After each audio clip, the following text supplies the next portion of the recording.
Hai everyone, aku bakal jelasin mengenai pemeriksaan kehamilan atau dikenal sebagai antenatal care.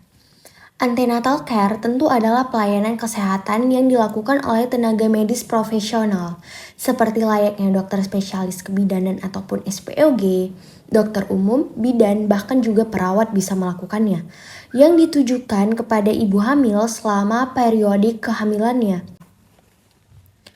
Sebelumnya, antenatal care adalah program dari pemerintah. Dari Kemenkes sendiri, antenatal care seminimalnya harus dilakukan sebanyak 6 kali, di mana pemeriksaan antenatal care terbagi atas trimester yang telah dilalui oleh seorang ibu hamil.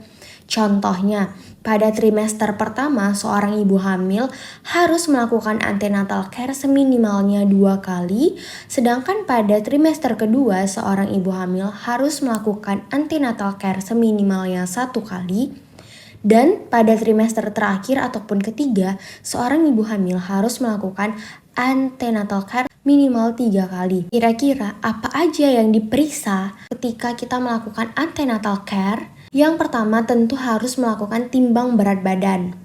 Yang kedua kita harus periksa tensinya karena kondisi ibu hamil itu sangat berdominan nantinya bisa terkena preeklamsi. Kemudian kita juga harus melakukan pengukuran terhadap tinggi fundus uteri.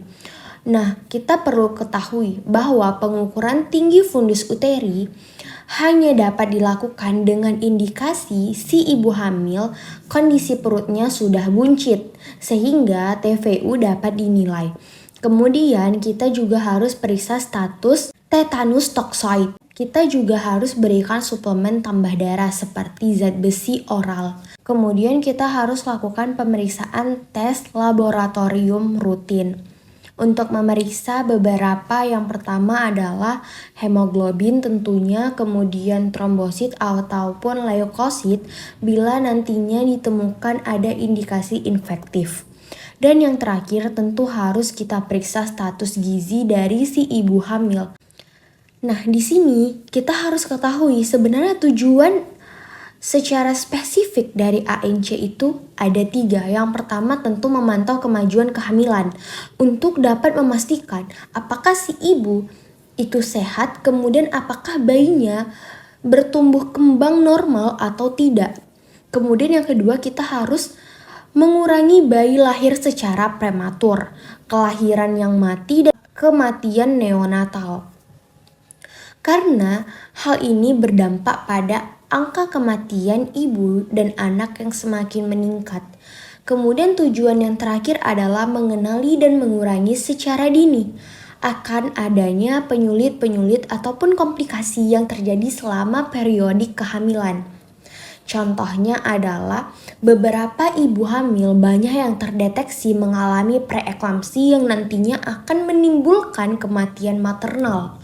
Kemudian beberapa ibu hamil juga memiliki indikasi terkena hipertensi gestasional ataupun diabetes gestasional, di mana hipertensi dan diabetes tersebut hanya dapat terjadi pada masa periodik kehamilan sang ibu hamil.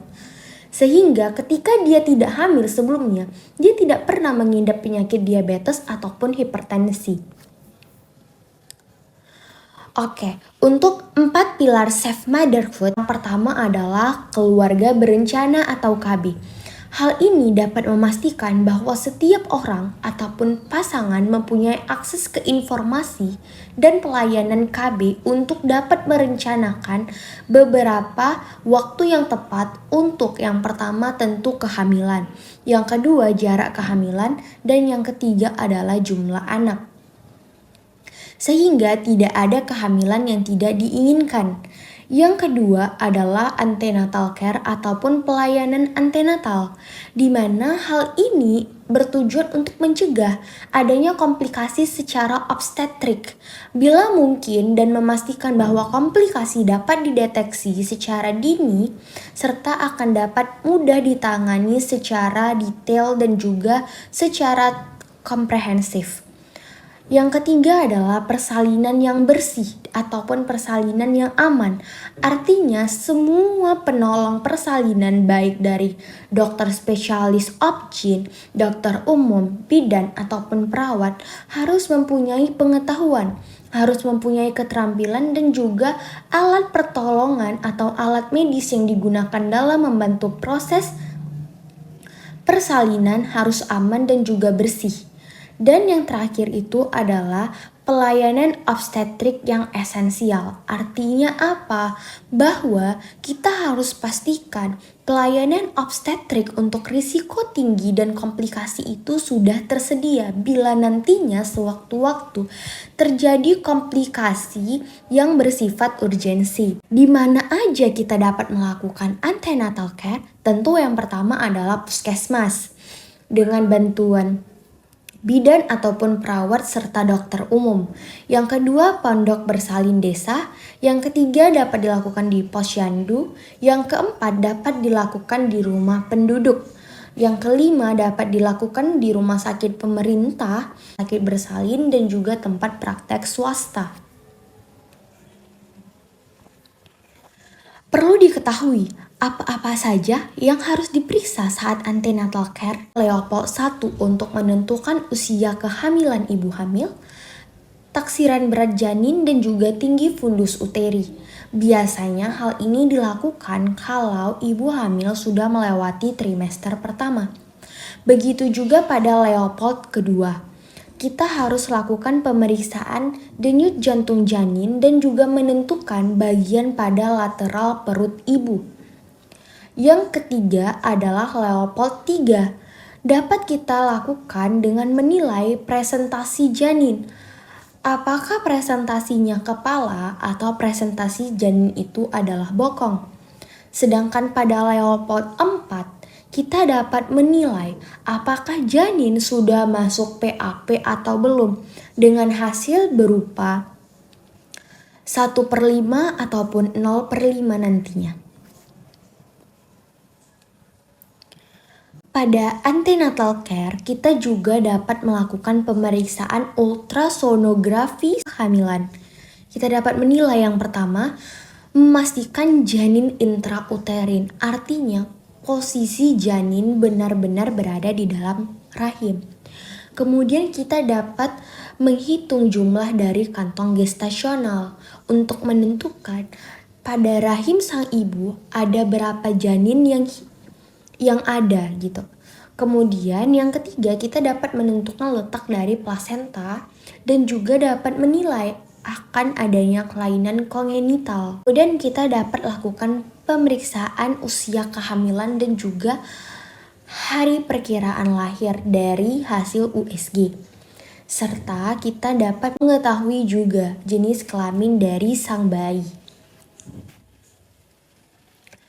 Untuk beberapa komplikasi bagi semua ibu hamil yang tidak melakukan antenatal care, tentu sangat banyak. Makanya dari Kemenkes sendiri sangat mewajibkan semua ibu hamil untuk melakukan antenatal care. Komplikasi pertama adalah abortus.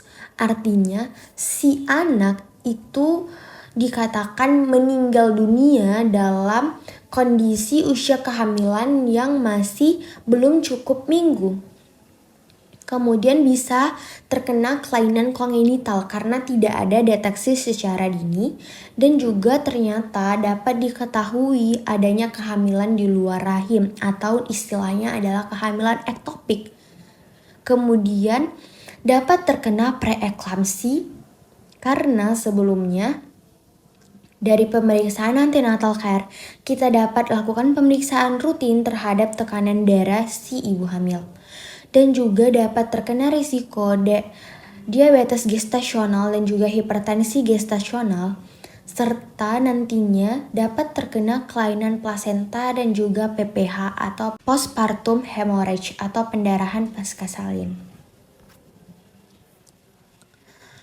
Oke, di sini harus diketahui ya secara detail bahwa antenatal care itu dapat mengurangi angka kematian ibu di Indonesia terhitung dari fase kehamilannya sampai 37 minggu, kemudian saat kala persalinan dan juga saat fase nifas. Nah, ini menjadi penutup dari materi mengenai antenatal care. Cukup sekian dan terima kasih.